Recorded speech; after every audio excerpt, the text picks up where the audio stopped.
Walaupun Buddha sendiri yang ngomong loh. Tapi Buddha sendiri bilang ini nggak bermanfaat gitu.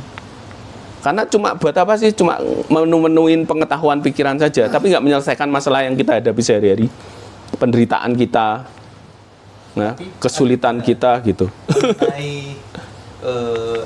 Bahwa untuk membuktikan omongan Buddha sendiri itu yang tadi kita dalam Kalama Sutta itu kemudian ada orang berpikir Buddha kan suruh omongan Buddha suruh buktikan, nah itu berarti omongan Buddha pun salah. Konsepnya malah diterima seperti itu juga menjelaskan. Orang mau menyalahkan omongan seseorang itu juga dia harus bisa menunjukkan benernya mana tuh.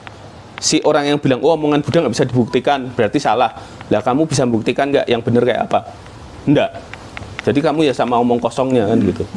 Ya nggak apa-apa, omongan Buddha tadi dianggap omong kosong ya nggak apa-apa. Tapi kalau kamu nggak bisa membuktikan sebaliknya yang bisa memberikan bukti lebih konkret, yang bisa diterima semua orang, ya kamu sama omong kosongnya. Jadi apa? Omong kosong semua toh. Pembicaraan kita ini omong kosong gitu. Kalau kita action kita nggak ada gitu. Mungkin ini ya. Hukum fisika, misalnya itu kan katakanlah hukum fisika di bumi dengan hukum fisika di luar angkasa itu bisa berbeda. Ya kan, batu dilempar ke atas akan jatuh. pasti jatuh ke bawah. Karena ada kalau gravitasi. kita lempar di luar angkasa belum tentu. Jadi hukum yang berlaku di bumi belum tentu berlaku di luar angkasa. Ya, Jadi, di planet lain misalkan. di sistem fisika seperti itu. Jadi istilahnya itu Gaya gravitasi tiap planet misalnya beda-beda kan gitu. Tapi gravitasi itu kan dikenal kan gitu.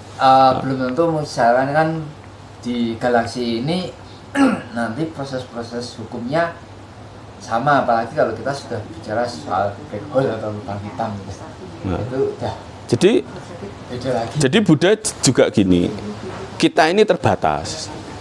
Dari awal sudah diingatkan, pengetahuanmu itu terbatas. Sejauh kamu belum mencapai kualitas seperti yang saya capai, bagaimanapun kamu terbatas. Ini akan jadi spekulasi, hanya akan menjadi debat kusir saja.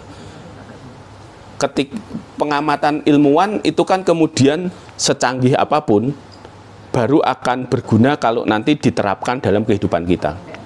Mengamati planet jauhnya sampai sekian tahun cahaya, tapi kita nggak bisa menjangkau tahun cahaya, itu juga nggak ada gunanya. Buat apa? Kita nggak bisa memigrasikan seluruh bumi ini ke sana kalau terjadi kiamat di bumi misalkan. Jadi nggak relevan, hanya jadi pengetahuan saja.